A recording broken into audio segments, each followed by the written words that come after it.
Welcome back to the 9th Gym program, everybody, and today we're doing another BDSP guide. Today's going to be on Torterra, the last starter, the grass starter.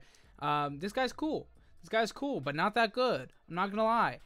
It does have that huge 4 times weakness to ice, which kind of hurts because one of the top Pokemon in the game is Garchomp, which is also 4 times weakness to ice.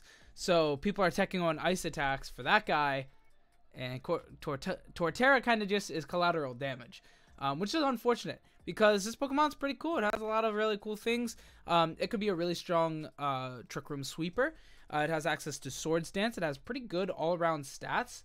The real big thing here to remember is that it has that 4 times weakness, and that's really what kills this Pokemon. I'm not gonna lie. All right, let's go ahead and do an overview. So HP 95, pretty good. Defense 105, very good, and special defense 85, about average. So pretty good overall. Generic, like general bulk, not bad. You do have the 4 times weakness, but we can patch that up with a Yache berry. So you know, not the end of the world, not too bad overall. As far as offense goes, though, this Pokemon's pretty solid. Attack 109, very good. Special attack 75, doesn't really matter, and speed 56. Could be better, could be worse, could be slower, honestly, because this is already a Pokemon that really needs to be under Trick Room for it to be good. So if it was slower, it would kind of just be better, funny enough. I liked my hair cooler before I did the brush through. Anyway, yeah, overall, not that great. Stats, you know, not bad, though, not bad at all. Solid bulk, very good offense, slow speed, but good under Trick Room. Let's look at the trending moves. So 95% Earthquake, crazy. 86% Protect. 83% Wood Hammer, and then it starts to drop off. We could go Leech Seed, Swords Dance, Curse, Stockpile, Rock Slide, Wide Guard, Synthesis. A lot of good options. A lot of really good options. I did go with the most basic, though. Earthquake, Wood Hammer, Swords Dance, Protect. Makes sense. Although Curse could be really good for setting up for Trick Room because it minus this speed makes it even faster under Trick Room, which is good. Gives it a +1 in attack as well as defense. Very good stats. So yeah, Curse could definitely land on there instead of Swords Dance. I went with Swords Dance just because we really need that that offense, and with Intimidate in the meta, already on Arcanine as well. So if they see Arcanine, they're bringing it. But I would imagine Swords Dance and Intimidate makes it so that Earthquake can still do huge damage, if not Oko. So that's really good. So I think the Swords Dance just makes a lot of sense on this team, or on this Pokemon in general. But all these options are so good, so good. As far as teammates go, not too much that's just needed other than like Cresselia. It's kind of crazy Cresselia isn't the top teammate here. But Hitmontop, Scizor, Rotom Heat, Gyarados, Politoed, Arcanine, Tyranitar, Heatran, and Kingdra are all, you know, trending partners. Makes sense. Hitmontop, some good support there. Destroys ice Pokemon. Intimidates really good. Makes a lot of sense. Rotom Heat has Levitate, which is good, you know, for the Earthquake spam. And Cresselia, you know, makes sense. And same with Gyarados, actually, has Flying for the Earthquake spam. So a lot of those Pokemon down there, they do make sense.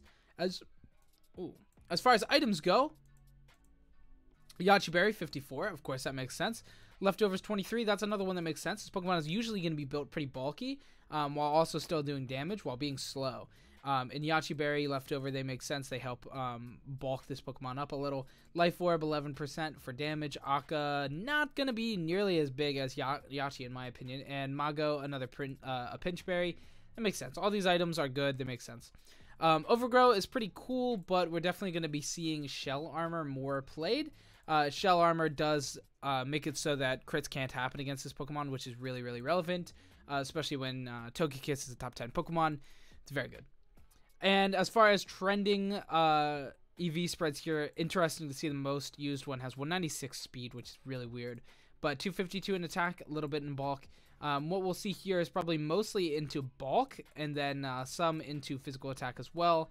But yeah, a lot of very heavy defensive investment is what we're expecting for this Pokemon. So let's go ahead and get into the build that I have prepared. And yes, I said build. I only have one. But I think this is the optimal way to run it. Now, of course, you can customize this build if you want. If you don't want to run Swords Dance, you want to run Curse instead, be my guest. Please switch it up and test it out and tell me how you like it. Yache Berry for the item. I don't think this should change, to be honest. Shell Armor. I don't think this should change either. Earthquake, Wood Hammer do the most damage, the most stab move damage. Swords Dance is really good, and Protect. Synthesis is another good option on this Pokemon, and there was another thing. Leech Seed could be cool. Stockpile is cool. Wide Guard is a good move.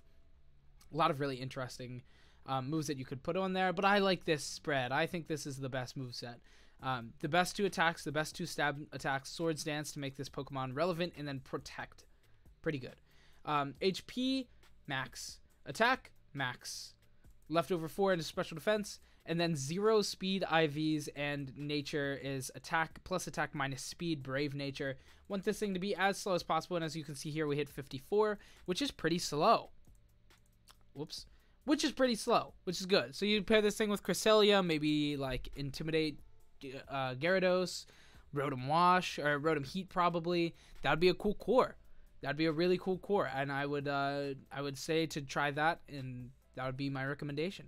It'd be cool. Probably bulky Rotom, fast Gyarados. I don't know exactly, but that would be the core that I would start off with. That'd be probably the 4 Pokemon that I would use the most there. Anyway, that is it. Thanks so much for watching. I hope you enjoyed. If you did, leave a like, comment, subscribe. It makes a big difference. It really does. This is going to be a really short video because only one build. The overview is pretty fast. Pokemon's not incredibly customizable. But anyway, that's going to be it for me. So thanks so much for watching. As always, click show more in the description and you can see the import for this and copy paste it right into Showdown and get started on some games. Have a good week. Goodbye.